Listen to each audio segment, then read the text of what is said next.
Saudara-saudariku terkasih, kita berjumpa dalam program Katekese Online Paroki Belinyu melalui pendalaman bacaan Injil Harian. Selamat mengikuti.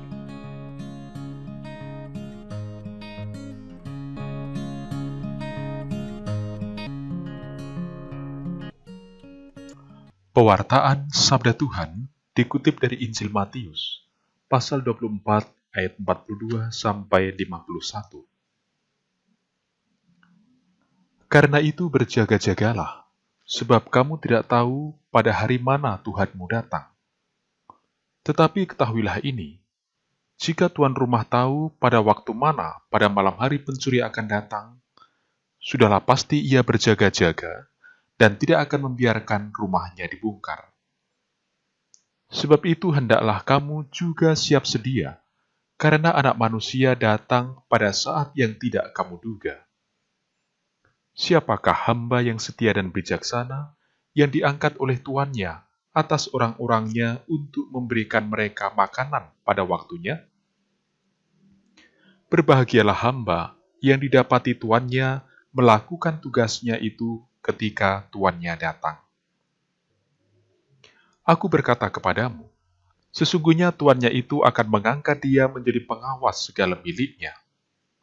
Akan tetapi apabila hamba itu jahat dan berkata di dalam hatinya, Tuanku tidak datang-datang, lalu ia mulai memukul hamba-hamba lain dan makan minum bersama-sama pemabuk-pemabuk, maka tuan hamba itu akan datang pada hari yang tidak disangkakannya dan pada saat yang tidak diketahuinya, dan akan membunuh dia dan membuat dia senasib dengan orang-orang munafik. Di sanalah akan terdapat ratapan dan kertakan gigi. Demikianlah Injil Tuhan.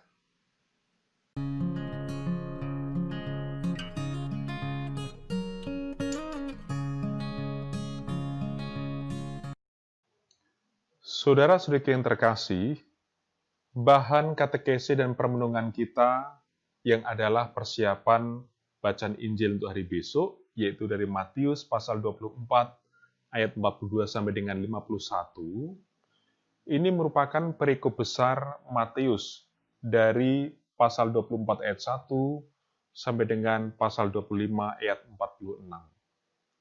Konteksnya, Tuhan Yesus memberikan wejangan terkait peristiwa-peristiwa di sekitar kedatangan kerajaan Allah. Dikarenakan ini harus dipahami sebagai pewahyuan akhir sejarah, maka disebut juga wejangan eskatologis. Eskatologis ini dari akar kata bahasa Yunani eskaton artinya akhir. Dan kalau diterapkan dalam hidup sehari-hari, wejangan ini menyinggung dua hal serius, yaitu nubuat kehancuran Bait Allah di Yerusalem, pasal 24 ayat 2, dan waktu kedatangan Yesus kedua sebagai hakim yang adil bagi dunia. Dalam uraian penulis Injil, Yesus ditunjukkan sangat hati-hati ketika menyatakan wejangannya atas dua hal tersebut. Saudara-saudari, secara khusus, Matius pasal 24 ayat 42 sampai dengan 51 ini adalah bagian kedua dari wejangan tersebut. Isinya perihal perumpamaan-perumpamaan yang menggambarkan kedatangan Anak Manusia. Semua perumpamaan kedatangan punya ciri yang sama, yaitu tidak pasti dan tidak terduga.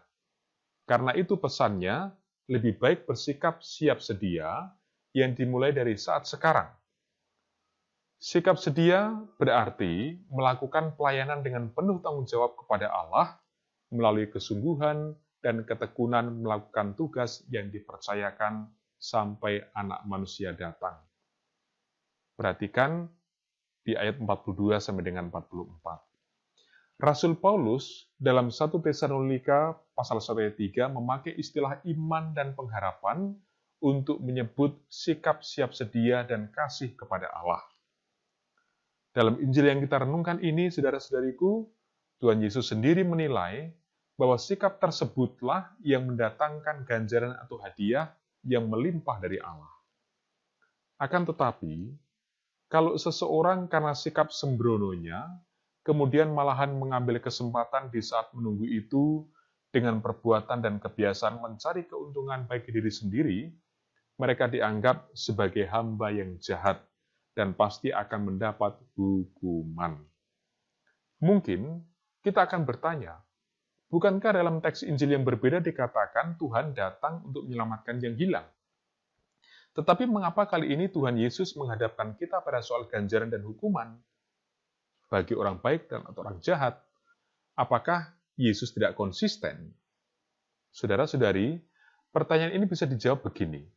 Sebenarnya, yang dibicarakan dalam teks kitab suci ini bukan sekedar menyangkut orang baik dan jahat atau buruk, lalu dipertemukan dengan sifat Tuhan yang mengasihi dan rahim, melainkan dalam perumpamaan hamba baik dan jahat ingin mengatakan semua orang beriman yang memang sudah paham bahwa akan tiba saatnya Tuhan datang. Masalahnya, ada orang beriman yang dalam masa menunggu itu terjadi dan sambil menjalani hidup di dunia, ia tetap setia dan bertekun melakukan yang seharusnya. Tetapi, banyak pula yang cari gara-gara, menyepelekan, atau menganggap omong kosong, lalu menjalani hidup semaunya dengan tidak peduli pada rencana keselamatan Allah, dan apalagi kepada sesama mereka berbuat sangat buruk, tanpa kasih, dan bahkan mencelakakan. Saudara-saudariku, semoga pesan dari sabda Tuhan ini membantu kita lalu lebih berhati-hati dalam memperlakukan dan menggunakan karunia hidup kita. Semoga kita tetap dalam keadaan selalu siap sedia dan berjaga-jaga menyongsong Tuhan datang dalam kehidupan kita, melimpahkan karunia keselamatan yang sempurna. Semoga kehidupan Anda bersama dengan keluarga hari ini diberkati oleh rahmat Allah yang Maha Kuasa, demi nama Bapa dan Putra dan Roh Kudus. Amin.